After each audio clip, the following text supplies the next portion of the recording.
अस्सलाम वालेकुम dear all students. उम्मीद है आप लोग खैरियत से होंगे। आज की वीडियो में मैं लेकर आई हूँ जो हमारी थ्योरी की क्लासेस चल रही थी एमएस एक्सेल की आगे की क्लास है कि इसके अंदर जो 25 इंपॉर्टेंट फार्मूलाज लगाए जाते हैं कोई भी शीट बनाने के लिए ये यूज़ हो सकते हैं। तो शुरू करते हैं।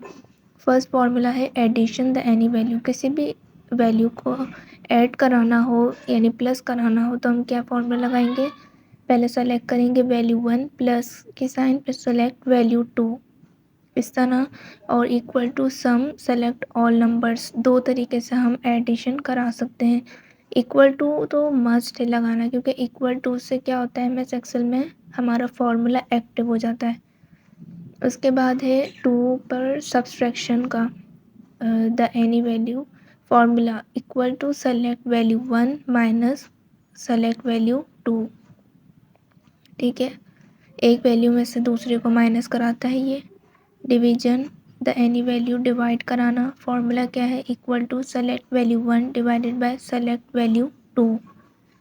उसके बाद है for multiplication any value select value 1 multiply की sign select value 2। For find the date of current day यानी किसी भी दिन आज की जैसे आज करंट डे जो है उसकी हमें डेट मालूम करनी है तो हम क्या फार्मूला लगाएंगे इक्वल टू टुडे और 2 ब्रैकेट्स। ठीक है, फिर आ जाएगी हमारे पास for find date and time of current day. Date भी मालूम करनी है और साथ में टाइम भी, तो हम नाउ का फार्मूला लगाएंगे इक्वल टू नाउ और ब्रैकेट्स। अब नेक्स्ट है 7 पर for find the maximum value. Maximum value मालूम करनी है तो equal to max select all numbers.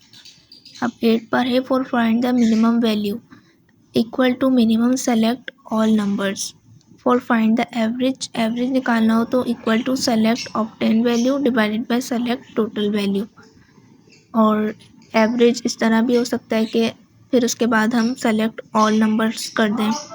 उसके बाद है 10 पर फॉर फाइंड द परसेंटेज। हमें परसेंटेज निकालनी है किसी भी चीज़ की तो फॉर्मूला लगाएंगे इक्वल टू ऑब्टेन वैल्यू जो भी हासिल हुई होगी वैल्यू वो डिवाइडेड बाय टोटल वैल्यू जो होगी और फिर उसके बाद मल्टीप्लाई कर देंगे 100 से तो आ जाएगा हमारे पास निकल के। फॉर कंडीशनल फार्मूला कोई भी कंडीशन निकालनी हो तो जैसे if obtain value greater than total value उसके बाद इक्वल टू कॉमा फिर पास या फेल। तो जब हम ये कंडीशन लगाएंगे तो अगर इससे कम होगा तो पास आ जाएगा, ज़्यादा होगा तो फेल। मतलब जो भी हमें नंबर दिए गए होंगे उसके हिसाब से हमारे पास रिज़ल्ट आ जाएगा। 12 पर है for find the age. Age निकालनी होगी ना अगर किसी की भी तो हम फॉर्मूला लगाएंगे equal to year frac today date और उसकी डेट ऑफ बर्थ। तो वो एग्जैक्ट हमें बता देगा कितनी एज है और कितने महीने का है। अब 13 पर हमारे पास फॉर्मूला है for mix the name and father name. हमें जो है जोड़ना है नाम के साथ स्टूडेंट के फादर नेम को। तो हम क्या लगाएंगे कॉन्कैटिनेट का फॉर्मूला लगाएंगे equal to concatenate select name फिर उसके बाद हम कोमा देंगे 2 फिर उसके बाद सेलेक्ट फादर नेम और ये इसी तरह लिखेंगे तो ही आएगा। ठीक है, कोई भी एरर होगा तो हमारा फॉर्मूला वर्क नहीं करेगा। 14 पर है for find the double name and etc। Count if का फॉर्मूला लगाएंगे अगर हमें 2 नेम देखने एक जैसे। सेलेक्ट फुल रेंज, जो भी हमने नामों की रेंज लिखी होगी वो हम फुल सेलेक्ट करेंगे। और क्राइटेरिया तो हमारे पास आ जाएगा अगर 2 एक जैसे नाम होंगे। क्राइटेरिया में हमें वो नाम लिखना है जो हमें देखना है कि डबल नेम यानी कि 2 दफ़ा लिखे गए। For find the monthly instalment equal to PMT select markup duration in months total amount of loan.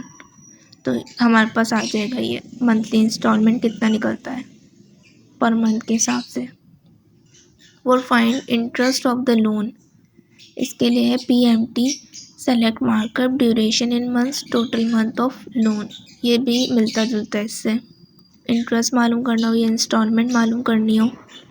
उसके बाद है for find the character of length of text and anything. किसी भी टेक्स्ट या जो भी हमने लिखा है उसकी हमें लेंथ मालूम करनी है तो लेंथ और सेलेक्ट करेंगे ब्रैकेट में टेक्स्ट को तो वो बता देगा हमें। For find the same value, same value के लिए है equal to trim select text.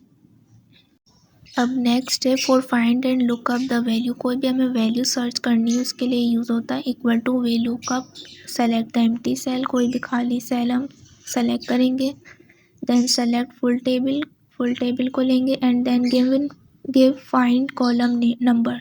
फिर हम कॉलम नंबर देंगे कि हमें कोई जो भी सर्च करना होगा।